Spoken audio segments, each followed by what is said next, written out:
வணக்கம் மக்களே. இந்த மிளகு தக்காளி என்னுடைய வீட்டு தோட்டத்தில் நான் பிடுங்கினதுங்க. 2 செடி வச்சுருந்தேங்க. அந்த 2 செடியும் இன்றைக்கி நல்ல பலன் தரக்கூடிய வகையில் காய்ச்சிருந்துச்சுங்க. இந்த மிளகு தக்காளி உடல் ஆரோக்கியத்துக்கு குடல் புண்ணை சரி செய்யுங்க.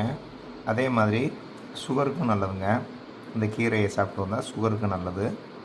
வத்த குழம்பு மாதிரி வச்சு சாப்பிட்லாம், வத்தலா போட்டு சாப்பிட்லாம், மோரில் ஊற வச்சு வத்தலா போட்டு சாப்பிட்லாம். சின்ன வெங்காயம் போட்டு வதக்கி கடிச்சு ஒரு காய் மாதிரி வச்சு சாப்பிட்லாம். ரொம்ப உடம்புக்கு ஆரோக்கியமான ஒரு மருத்துவ குணம் கொண்ட இந்த மிளகு தக்காளி ரொம்ப சிறப்புக்குரியதுங்க.